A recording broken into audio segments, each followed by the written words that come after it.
श्री हरि का श्री राधा तथा गोप सुंदरियों के साथ विहार और रास क्रीड़ा। श्री गर्ग जी कहते हैं, राजन, श्री कृष्ण को आया देखकर वे सब गोप सुंदरियां हर्ष से उल्लासित होकर उठी और दुख त्याग कर जय जयकार करने लगी। श्री राधा मूर्छा में ही पड़ी थी। उनकी अवस्था देख गोपांगनाओं के प्रार्थना करने पर श्री हरि उन्हें होश में लाने के लिए उस ब्रज भूमि में वंशीनाद करने लगे। तब भी राधिका नहीं उठी। ये देख श्री राधा वल्लभ हरि उन्हें बार बार वेणु गीत सुनाने लगे। राजन, वह गीत सुनकर श्री राधा उठी, किंतु वियोग जनित दुख का स्मरण करके माधव के देखते देखते फिर मूर्छित हो गईं। तब श्री कृष्ण के वेणु गीत से प्रसन्न हुई चंद्रान्ना नाम वाली सखी उनका आदेश पाकर तत्काल चंद्रावली के प्रति श्री राधा को ही संबोधित करके बोली। चंद्रान्ना ने कहा, हे राधे, जो श्री कृष्ण चंद्र पहले तुम्हारे मान से रूठ कर चले गए थे, वे मानो एक युग के बाद फिर आ गए हैं।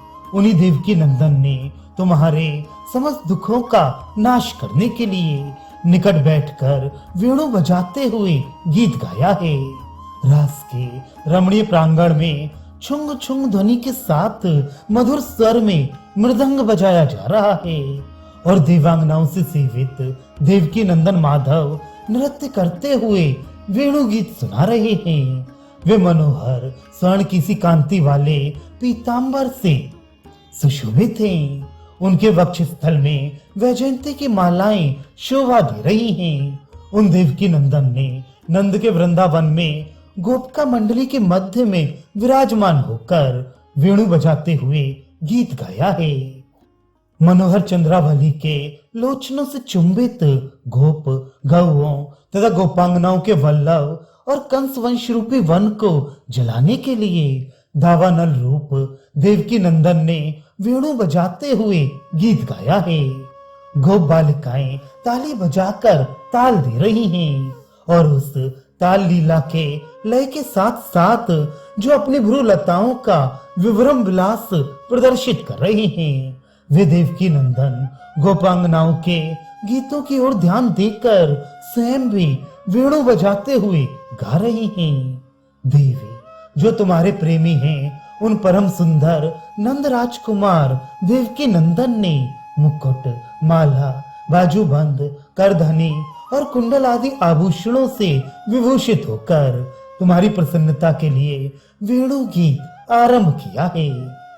जिन श्री राधा वल्लभ ने सत्यभामा के भय से स्वर्गीय पारिजात उखाड़ कर उनके आंगन में लगा दिया, गोपांगनाओं और देवांगनाओं के काम पूरक उन देवकी नंदन ने वेणु द्वारा गीत गाया है। जिन्होंने ऋक्षराज को जीतकर उनके यहाँ से सीमंतक मणि ले आकर भयभीत की भांति भूमिनाथ उग्रसेन को अर्पित की थी, वे ही रासेश्वर देवकी नंदन आज रास मंडल में पधार कर वेणु के स्वरों में गीत गा रहे हैं। श्री गर्ग जी कहती हैं, राजन, वेणु बजाने वाले श्याम सुंदर की महिमा का वर्णन सुनकर प्रिया श्री राधा प्रसन्न होकर उठी और उन्होंने प्रियतम का प्रगाढ़ आलिंगन किया। तत्पश्चात वृंदावन अधीश्वर गोविंद वृंदावन में वृंदावन वासिनी प्राण वल्लभा के साथ उस वन के वृक्षों की शोभा देखते हुए विहार करने लगे। नृपश्रेष्ठ तदनंतर व्रज की युक्तियों ने सब ओर से श्री कृष्ण को उसी तरह जा पकड़ा जैसे वर्षा काल में चपलाएं मेघ को घेर देती हैं। राजन, वहां जितनी गोपियां विद्यमान थीं, उतने ही रूप धारण करके श्याम सुंदर उन सबके साथ यमुना पुलिन पर आई। जैसे पूर्व काल में श्रुतियां भगवान से मिलकर प्रसन्न हुई थीं, उसी प्रकार गोपांगनाएं श्याम सुंदर के साथ परम आनंद का अनुभव करने लगी। उन्होंने श्री कृष्ण चंद्र को अपने अपने वस्त्रों का आसन दिया। राजन, उस आसन पर श्री राधा रमण नंद नंदन राधा के साथ बैठे। अहो, उन गोप सुंदरियों ने अपनी भक्ति से भगवान को वश में कर लिया था। श्री कृष्ण ने गोलोक में जैसा रूप दिखाया था वैसा ही त्रिभुवन मोहन रूप उन्होंने उस समय राधा सहित गोपांगनाओं के समक्ष प्रकट किया। गोकुल चंद्र का वह परम अद्भुत सुंदर रूप देखकर गोप सुंदरियां ब्रह्मानंद में निमग्न हो अपने आप में भूल गईं। उनके साथ स्थल में विहार करके उनके भक्ति के वशीभूत हुए श्री श्याम सुंदर ने श्री राधा और गोपांगनाओं के साथ यमुना के जल में प्रवेश किया।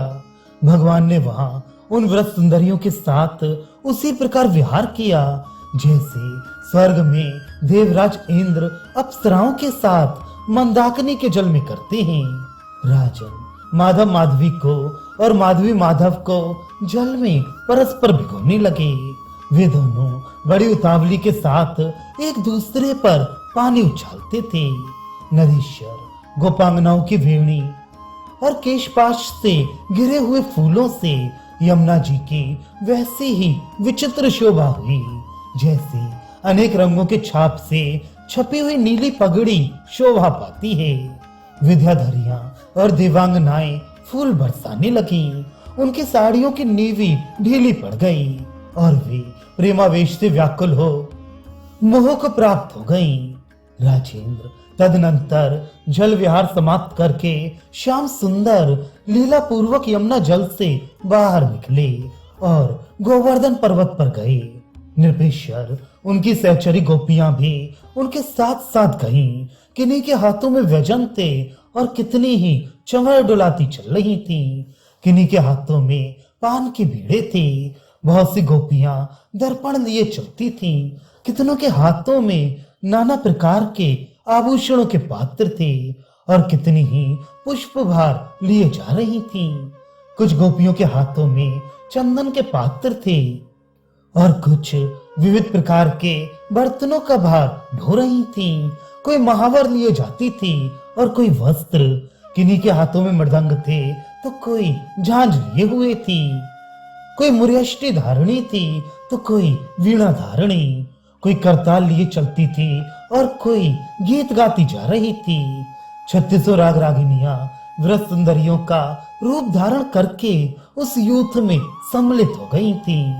जो गोपियां पूर्व काल में श्री राधा के साथ गोलोक से भारतवर्ष में आई थीं, वे श्री राधा वल्लभ के समीप गान तथा नृत्य कर रही थीं। उन सबके बीच में वेणु से गीत गाते और त्रिलोकी को मोहित करते हुए मदन मोहन श्री कृष्ण हरे नृत्य करने लगे। रास मंडल में बाजों, करधनियों, कड़ों, कंगनों और नुपुरों की झंकारों से युक्त गीत मिश्रित शब्द की तुमुल ध्वनि होने लगी। राजन, देवता और देवांगनाएं श्री हरि का रास देखकर आकाश में प्रेम वेदना से पीड़ित हो मूर्छित हो गईं। चंद्रमा की चांदनी में चतुर चंचल श्री कृष्ण नृत्य की गति से चलते हुए गोपांगना रूपी चंद्रावली से घिरकर उसी तरह शोभा पाते थे जैसे विद्युत माला से आविष्टित मेघ सुशोभित हो रहा हो। उस पर्वत पर महान गिरिधर श्याम सुंदर ने फूलों के हार, महावर, काजल और कमल पत्र आदि के द्वारा श्री राधा का श्रृंगार किया। श्री राधिका ने भी कुमकुम, अगरू और चंदन आदि के द्वारा श्री कृष्ण के मुखमंडल में सुंदर कमल पत्र की रचना की। तब मुस्कुराती हुई राधा ने मंदहास की छटा से युक्त भगवान के मुख की ओर देखते हुए उन्हें प्रसन्नता पूर्वक पान का बीड़ा दिया। प्रियतमा के दिए हुए उस तांबूल को नंद नंदन श्री हरि ने बड़े प्रेम से खाया। फिर श्री कृष्ण द्वारा अर्पित तांबूल को श्री राधिका ने भी प्रसन्नता पूर्वक ग्रहण किया।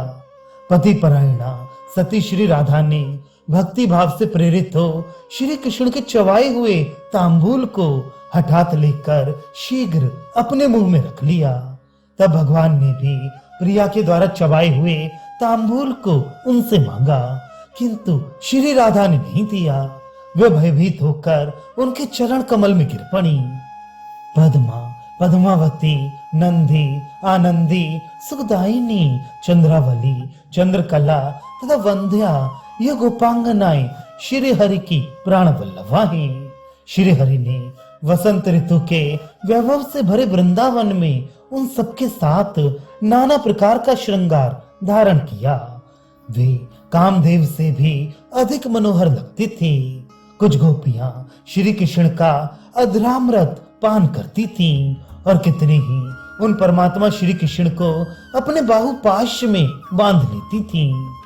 फिर तो मदन मोहन भगवान श्री कृष्ण गोपांगनाओं के वक्ष स्थल में लगे हुए केसरों से लिप्त होकर सुनहरे रंग के हो गए और अनुपम शोभा पाने लगे।